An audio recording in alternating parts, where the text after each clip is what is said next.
Hi, I'm Jo, And I'm Tim. and we're from THL.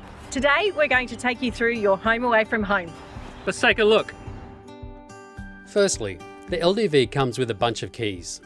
The vehicle remote, LPG locker key, toilet cassette locker key, and the freshwater inlet key. Please keep all the keys together. Moving into the cab, this camper is an automatic LDV. It has a standard key start ignition. This model features rear sensors and a reversing camera which will show on the dash screen when in reverse. Make sure someone is guiding you when reversing and parking. Chances are this camper is bigger than you're used to driving. There are some handy stickers on the windscreen to remind you of the camper height and maximum speed allowed when driving. Some LDVs feature internal walk-through access and some don't. Unfortunately, this is not something you can specifically request. If your camper has an internal walk-through, you still need to exit through the driver's side door after switching off the engine. Ensure you lock the driver's cab so the vehicle and cabin lights fully switch off. This will avoid a flat battery in the morning. Under the driver's seats are the tools and jack to change the tyre. The lever to release the bonnet is just inside the driver's door. In the passenger side pocket is the quick reference guide with some handy tips on operating this camper. Moving outside, on the driver's side, here is the power inlet to plug into 240 volt mains power at a campsite. This is needed to use the microwave, internal power points, and the reverse cycle air conditioner. Plugging into power will charge the 12 volt house battery. We recommend you do this on your first night to ensure the camper is fully charged. Next is the locker to access the toilet cassette. It must be emptied into an authorised dump station when required. Don't worry, it's very quick and easy to do. This is the city water inlet. You don't need this feature, so it has been disabled and is not available to use. The wastewater outlet is here. Wastewater is water collected from the shower and the sink. The hose to empty the tank is stored underneath the side seat in the rear of the vehicle. This is the hot water system exhaust. It does get hot when the hot water system is being used, so make sure it is never covered or blocked. Next is the inlet to refill the freshwater tank. The hose is stored underneath the side seat in the rear of the vehicle. We have filled the tank for you, so you're ready to go. Around on the rear of the camper is the reversing camera. Inside the rear barn doors, on the right, is the electrical wiring of the camper.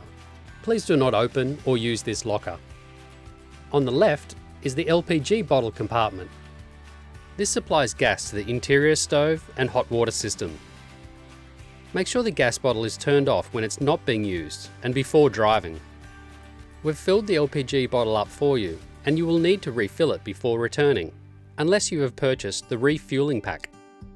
The LPG shut-off valves are located near each gas appliance. Around on the passenger side is a handy exterior light. The switch for the light is inside the sliding door, above the kitchen. The fuel inlet is beside the passenger door. To access it, the passenger door must be open. This camper takes diesel fuel. Do not put AdBlue or any other substance in this inlet. We've filled the tank up for you, and you'll need to refill it before returning, unless you have purchased the refueling pack. Now let's take a look inside. Use the sliding door to access the camper. Pull out the external step for easy access. On the sliding door is a functioning window with a fly screen to let the fresh air in. This window is opened and closed from inside the camper. Push the lever in, hold, and slide the window open or closed. When closing the slide door, make sure you use some force to close it properly. Directly behind the driver's cab is the bathroom, which features a shower and toilet. Don't forget to flick on the toilet flush and water pump switches before using the facilities. For hot water in the shower and kitchen sink, turn on the hot water switch, water pump, and the boiler at least 30 minutes before you need it. The water heater is fueled by LPG and will switch to 240 volt mains power when you are plugged into power at a campsite. Make sure the bathroom door is closed and locked before driving. Opposite the bathroom is the kitchen, which includes a gas stove, sink, fridge, and microwave. It also features an extension at the end of the bench to give you a little bit more bench space. To extend the kitchen area outside, The dining table can be attached to the rear of the kitchen bench via the sliding door to create a bar-style table. Below the kitchen bench in the drawers are utensils, cutlery, plates, bowls, drinking glasses, and coffee mugs, along with more kitchen gear and electrical appliances. To use these electrical appliances, as well as the microwave and reverse cycle air conditioning, you must be plugged into 240-volt mains power. In the cupboard beneath the sink are the pots and pans. The fridge operates off the 12-volt battery when driving or parked up, and 240-volt mains power when plugged in at a campground. There is storage in the overhead cupboards, as well as underneath the seats. Make sure the drawers and cupboards are locked before driving. Above the microwave is the 12-volt house battery control panel. This powers the fridge, range hood, house lights, water pump, water heater, toilet flush, media player, and house USB ports. Turn these switches on only when you need them. Leave the fridge switch on at all times. To the left is the 240-volt isolation switch. Make sure this is in the on or up position at all times. Next to that is the battery monitor, which will show you how much charge you have in the house battery. Below that is the gauge to tell you how full the fresh and wastewater tanks are. Check this regularly. Underneath the 12-volt switches is the boiler for the hot water system. On the right-hand side is the switch for the solar panel. Please leave this on at all times, otherwise the solar system will not charge the battery. If this switch is not flat, it means the solar panel has tripped. Please call On-Road Assist for advice on what to do. Also in this cupboard are the remotes for the air conditioner and media player, along with 240 plugs for camper appliances such as the microwave. Please leave these on. You will also find the first aid kit. We hope you don't need it, but it is there just in case. If you do open it, you have purchased it and can pay for it when you return to the branch. There are USB ports situated around the camper, including on both sides of the lounge area and an external one just inside the sliding door. Since they are powered by the 12-volt house battery, they will work when you're not plugged into 240 mains power, but you will need to switch on the isolator switch called ACC on the control panel. The house battery is separate to the camper engine battery, so if the house battery is getting low, don't worry, the camper will still be able to start. The house lights are operated by the 12-volt system. To operate, turn on the light switch on the control panel and the switch above the entry door. Then you will need to turn each individual light on and off, including the one around the skylight. Remember to switch them off when you're not using them, as they will drain the house battery if you are not connected to mains power. This camper features a reverse cycle air conditioner that works only when connected to 240-volt mains power. It is powered by a remote control that is paired with the unit. In the lounge area is the entertainment unit.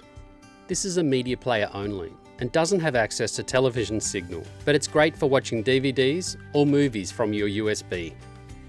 Under the seats in the lounge room area are the freshwater hose, wastewater hose, and 15-amp power cord, as well as other general equipment you may need during your trip.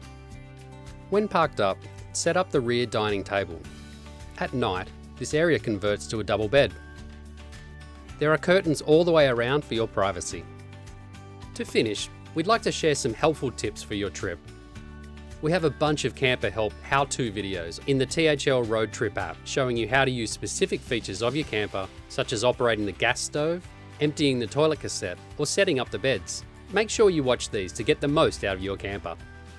It's important that you book into a campground on your first night so you can plug into the 240-volt power to fully charge the house battery, and then every 2 or so days to charge up again. The speed of the 12-volt battery drainage will depend on the climate and how often it is used.